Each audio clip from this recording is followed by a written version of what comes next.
we mentioned the spotter. You've mentioned several times that he was being told over the radio, you've got to win this race, you've got to go for it. Well, Dillon's spotter, Brandon Benesch, as well, was suspended for the next 3 races because he was telling him over the radio, wreck him in turn 4, coming to the checkered flag. Now, at first, team owner Richard Childress denied that the spotter used that type of language, but he went over to reporter Matt Weaver in the media centre after the race to listen to the audio. Childress responded to the audio saying, I didn't hear him and I was on the radio with him. We'll see if he did. He did a good job at it. He won the race. That's, of course, what a team owner is going to say in any situation. You always back the driver. Unless you're Christian Horner and Sergio Perez. But anyway, that's a different matter. Elton Sawyer and Benesch's comments aren't something we need to be hearing from the spotters. That's the thing as well. Spotters shouldn't have got more than 3 races, says Seth as well. Should have got more, than 3 races. But is it deserved? Is the penalty deserved? I think so, because you can't really say to wreck anybody. But Matt, some of the others on, is that a fair enough penalty to say, okay, it's 3 races, or as Ben sort of alluded to, should it be more? Hello, Seth, by the way. We're all for cheerleading and cheering our drivers as fans, or as part, obviously in this instance, as part of the team. But there's a line.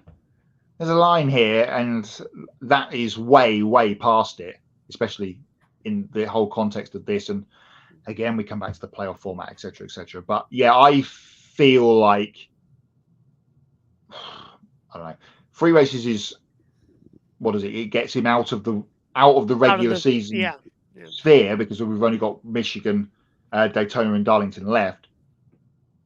But again, if he comes and wins one of those races, he's still in and he gets his spotter back. He should be on the bench until November, if you ask me. Ben? Well, here's what I can, and Kyle Petty said the same sort of thing when Bubba Wallace got suspended at Kansas. That was the same day where one of Kyle Busch's pit crew members didn't get a wheel fully attached, or there was some sort of pit crew violation. And that crew chief and pit crew member get a 4-week suspension for a minor pit road infraction. But you can right rear hook somebody going 170 miles an hour, turn dead left, right, hit him in the right rear, spin him out, and you only get 1. So again, I have no problem with a 3-race suspension, Matt. As you even said, you can't be saying that as a spotter. You have to send a message that that's unacceptable. I wouldn't have a problem at least putting him on probation through the end of the year, at the very least, for sure. But to suspend, telling a guy, wreck him, 3 races. Guy actually goes ahead and wrecks him through a right rear hook, 0 races. That is very hard for me to reconcile. It's like who gets punished? The guy who says I'm going to kill you, or the guy who actually ends up killing someone? Who gets punished? I don't agree that the spotter should get away with it with nothing. But if you're going to sit the spotter down for 3 weeks, Austin Dillon should be suspended for 3 weeks at minimum, probably more, because he's the one that's actually driving the car. He's the one that actually heard those instructions and went ahead and acted on it. And the thing is, he didn't only do it once, he did it twice with the 2 leading cars at the front. There's 36 other drivers behind who could have wrecked right into them and could have got someone killed. And they were all bunched up on the restart because it was an overtime. So they weren't spread out. They were right up there in racing pack, 2-3 wide at the back. I'm surprised we didn't see a bigger accident. But seriously, it's the question is that, okay, you only took out 2 cars, but there's no malicious intent. But you could have caused serious injury to 36 other cars behind you. And that's what even Formula One agree. If you're a danger to one, you're a danger to all. You just brought up the malicious intent statement there, Josh. Go back to the incident itself. He's gone in and he has spun Logano out, or he was trying to do that, or knocking him out of the way. That's malicious intent to me. That, I don't know what else you can say. Brings me back to the DTM in about 2010, 2011 at the Red Bull Ring, when Dr. Ulrich, the head of Audi, got on the radio and told someone to push someone else off that was in a Mercedes. That went down really well as well. Lindsay says, yeah, I understand that's correct. Some drivers understood why he did it, Harvick, Hamlin, etc. No playoffs, no right rear hook. Well, I suppose yes in that instance, but sometimes you just have to finish second. Matt's statement is, as he says as well, this is what kicked off the conversation about why is the spotter being suspended and not Austin Dillon as well. It does lead to the question that is the penalty actually right, because he's been punished and Austin hasn't. So Lindsay also goes on to say they should just use the rules we use in supercars and super GT, no touchy. NASCAR sort of, they get off on the fact that you can touch racing. It's bumper to bumper. It's not like in IndyCar where you touch them and it creates big ones on ovals. Or in injury NASCAR and you stuff can like get that. it exactly. Yeah, in NASCAR you can get away with a little bit of a bump. Yeah. So they sort of push it, but where's that line? Well, if you need a Richmond comparison, what Carl Edwards did to Kyle Busch in the spring 2016 race, that's fair game. That's using the bumper to get somebody loose to shove him up the track. And Kyle Busch even said after the race, and Kyle Busch, that he has a tendency to sometimes lash out. He didn't care. He thought it was fair game, and he was on the receiving end, and he still came across the line in second. I don't know how Denny Hamlin was credited with second Sunday night. That's the other thing. Tyler Reddick should have been second, in my opinion. Point of caution. But he didn't maintain his speed, though. He crossed the line. He got passed by like 4. It was like Greg Biffle at Kansas all those years ago. NASCAR is a contact sport. We can't say contact. I agree. Well, I agree too. This goes beyond contact to me. I don't know. Yeah. I mean, there's a brilliant difference example. between contact and just drilling the leader twice on the last lap. I don't know. It's a difference between boxing and just beating someone up. It is what NASCAR is boxing. What Austin Dillon's done is beat someone up. That's the difference. Like basketball is a contact sport, but that doesn't mean a flagrant 2 is going to be acceptable. I mean, that's how do you define contact? Like almost all sports are contact sports to a degree. Something is contacting some other thing, but at what point do you draw the line there? I think that I don't know where the line is, but if the line was not crossed Sunday night, I don't know if the line exists, to be honest. Before we move on, if you take the contact out of NASCAR, don't go to Daytona and Talladega, because I'm sorry, those races wouldn't exist. Adam says about Dale Sr. Jeff Agreed. Gordon wouldn't never have done what Austin Dillon did at Richmond as well. And Lindsay says NASCAR used to be a series which awarded consistency. Second these days means nothing. Running second for this guy on that night in that situation means nothing. And that's the key thing. To Ben's point from before, finishing second would have been okay if he'd used one of the however many races we've had this season to actually do something instead of running in the 20s and get himself a victory on merit. And again, I'll go back to my point. He was going to win on merit before Ricky Stenhouse decided to be Ricky Stenhouse and cause a caution. Well, that's the biggest tragedy of it all, is that I felt kind of bad for Austin Dillon before he did this, because you're right. He was going to win this. He should have won this race. The option tie was a brilliant call. Yeah. Should have won the race on merit. It was like Haley Deegan, her last win at Colorado in the West Series. She was going to win that race on raw speed. And then she had the controversy at the end because she spun her teammate Derek Kraus out to win that one, and everybody was upset about that. And I don't condone that one either. But again, this to me even goes beyond. I mean, this even the Logano deal. Like, I mean, okay, we've seen contacts going into 3 or coming out of 4 where the leader gets turned before, and I mean, Dillon did it to win the biggest race of the year, for crying out loud.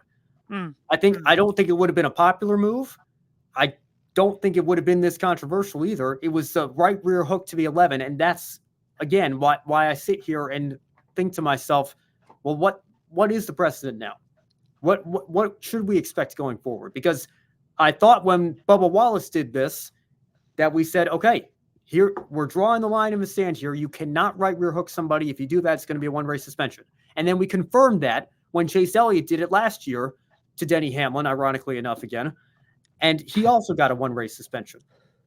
And then Austin Dillon does it here in 2024, and he gets to keep the win, and he's going to Michigan next week. I'm sorry. I don't understand. I really don't.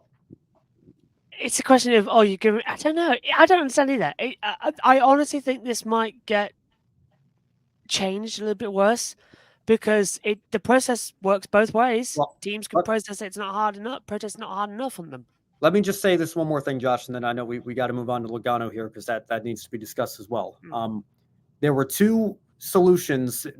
NASCAR had one job, in my opinion, and they could have done it in one of two ways. They could either disqualify him, take the win away, and award it, I guess, to Hamlin. Again, I still think Tyler Reddick should have finished second. With Bob third, yeah. But whoever. It's not Austin Dillon. Austin Dillon's not the winner, and therefore he has no playoff points from this or whatever, and we resolve it there. Or, fine, you objectively cross the start-finish line first. You can keep your victory, but it doesn't mean anything because you're sitting out next week, and we're not going to give you a waiver because this is your penalty. I'm sorry, you can't give a waiver for endangering your fellow competitors. That Chase Elliott shouldn't have gotten a waiver last year. No, so I guess you could maybe say, well, there's a precedent there. If they had suspended him, they would have just given him a waiver and he kept his playoff eligibility. You know, I'm sorry, I don't think two wrongs make a right. If you endanger your fellow competitors, you should not get a waiver. So that's what they should have done. They either should have thrown his result out, disqualified him, or they can let the win stand, but he's not racing next week and he gets no waiver for his playoff eligibility. And they did not do either of those things, and therefore, in my opinion, they failed.